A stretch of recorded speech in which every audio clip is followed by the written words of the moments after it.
நமச்சிவாய வாழ்க. நாதந்தாள் வாழ்க. இமைப்பொழுதும் என் நெஞ்சில் நீங்காதான் தாழ் வாழ்க. வாழ்க வளமுடன். அனைவருக்கும் இனிய வணக்கங்கள். 12 ஆண்டுகளுக்கு பிறகு நடக்கும் குரு வக்ர பெயர்ச்சி. 119 நாட்கள் பின்னோக்கி சுழலும் குரு பகவான். நவ கிரகங்களில் முழு சுப கிரகமான குரு பகவான் 2024ஆம் ஆண்டு மே 1ஆம் தேதியிலிருந்து ரிஷபராசியில் சஞ்சரித்து வருகிறார். ஒவ்வொரு ஆண்டும் சில கிரகங்கள் வக்ரமடையும். அந்த வகையில் அக்டோபர் மாதம் 9ஆம் தேதி குரு பகவான் ரிஷபராசியில் வக்ரமடைகிறார். இதன் தாக்கம் என்ன? குரு வக்ர பயிற்சி என்றால் என்ன? எத்தனை நாட்கள் நீடிக்கும் என்று பார்க்கலாம்.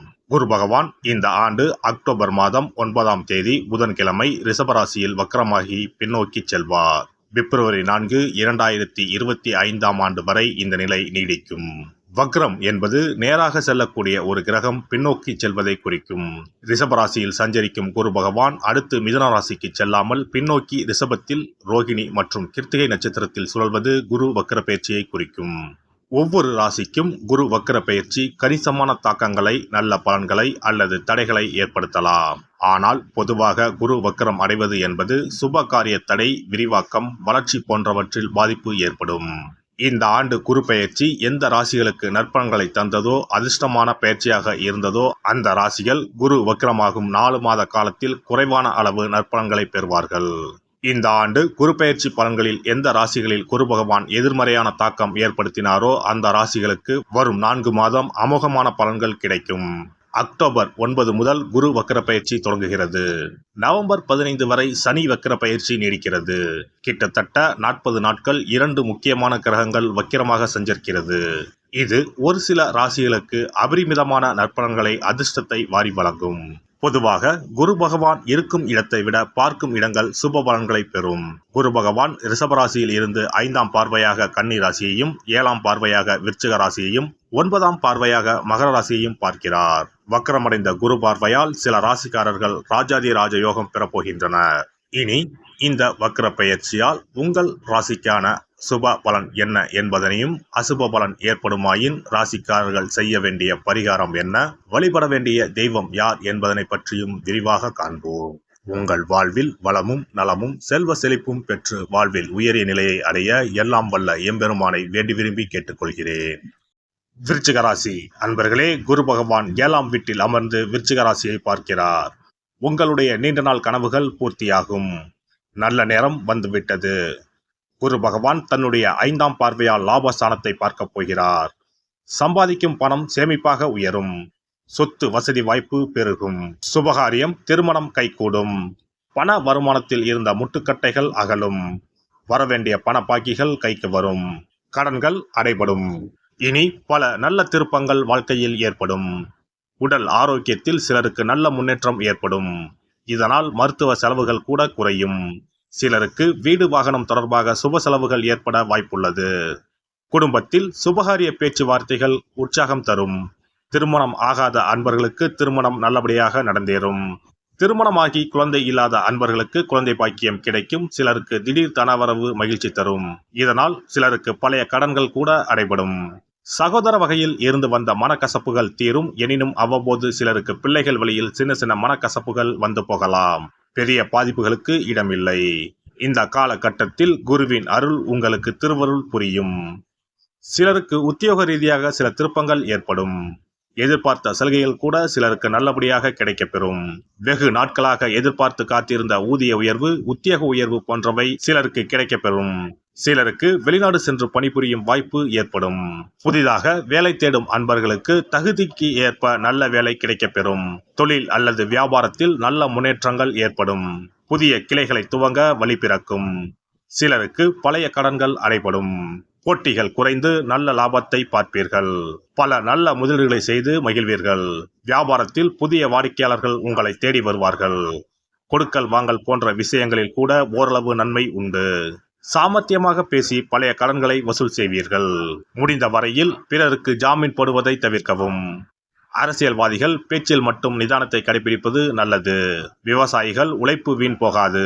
கலைஞர்கள் புதிய நல்ல வாய்ப்புகளை பெறுவீர்கள். சில கலைஞர்களுக்கு இந்த காலகட்டத்தில் கௌரவம், புகழ் தேடி வரும். சிலருக்கு வெளிநாடு செல்லும் வாய்ப்பு கூட கிடைக்கப்பெறும். பெண்கள் புதிய ஆடை ஆபரணங்களை வாங்கி மகிழ்வீர்கள். அலுவலகம் செல்லும் பெண்களுக்கு நல்ல திருப்பங்கள் ஏற்படும். கணவன் மனைவி இடையே இருந்து வந்த மனக்கசப்புகள் நீங்கும். மாணவ மாணவியர்கள் கல்வியில் நல்ல முன்னேற்றத்தை அடைவீர்கள். சிலருக்கு விரும்பிய பாடம் கிடைக்கும். பெற்றோர் ஆசிரியர்களின் ஆதரவு நன்மையை தரும். போட்டி பந்தயங்களில் வெற்றி பெறுவீர்கள்.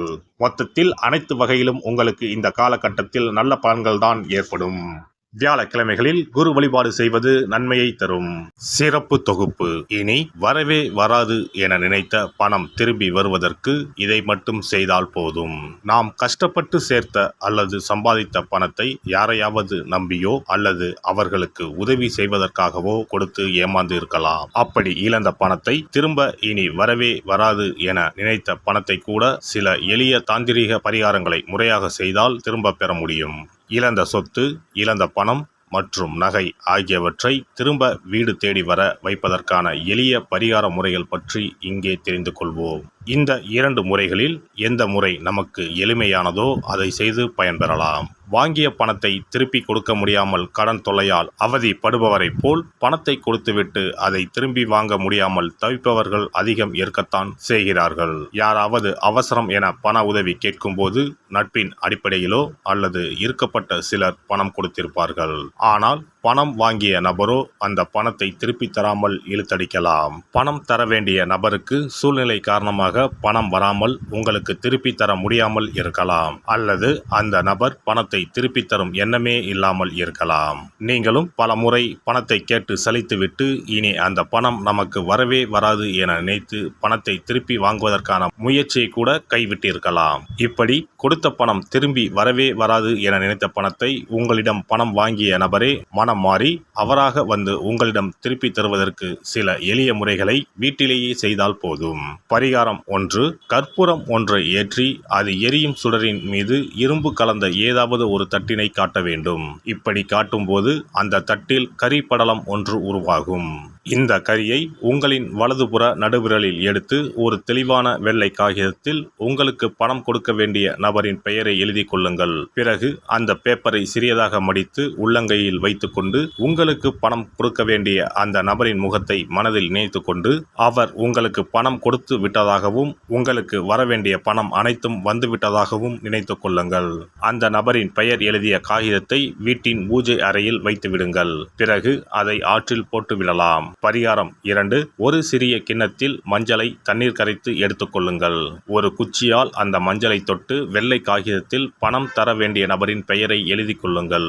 ஓம் ஸ்ரீ கார்த்த வீர்யாஜுனாய நமக என்ற மந்திரத்தை 27 முறை சொல்லி பணம் கொடுக்க வேண்டிய நபர் உங்களுக்கு தர வேண்டிய பணம் அனைத்தையும் கொடுத்து விட்டதாக நினைத்து வேண்டிக் கொண்டு அந்த காகிதத்தை சுற்றி வெள்ளை நூலால் கட்டிவிட வேண்டும். பிறகு அந்த காகிதத்தை ஆற்றிலோ கடலிலோ போட்டுவிட வேண்டும். இந்த 2 முறைகளில் யாருக்கு எது வசதியோ அந்த முறையில் பரிகாரத்தை செய்யலாம். ஏதாவது ஒரு முறையை பின்பற்றினால் போதும். 2 முறைகளிலும் செய்ய வேண்டியது கிடையாது. இந்த பரிகாரத்தை தெற்கு நோக்கி அமர்ந்து செய்ய வேண்டும். இந்த பரிகாரத்தை நம்பிக்கையுடன் தொடர்ந்து செய்து வந்தால் கண்டிப்பாக வராது என நினைத்த பணம் விரைவில் உங்களின் வீடு தேடி வரும். எல்லாம் வல்ல இறையருளால் நீங்களும் உங்கள் அன்பு குடும்பமும் உடல் நலம், நீலாயுள், நிறை செல்வம், உயர் புகழ், மெய்ஞானம் ஓங்கி வாழ்க வளமுடன். இந்த வீடியோ பதிவு உங்களுக்கு பிடித்திருந்தால் லைக் பண்ணுங்க, கமெண்ட் பண்ணுங்க, ஷேர் பண்ணுங்க, மறக்காம சப்ஸ்கிரைப் பண்ணுங்க, பக்கத்துல இருக்கிற பெல் பட்டனை கிளிக் பண்ணுங்க. நன்றி, வணக்கம். ஓம் நமச்சிவாய. சிவாய நம.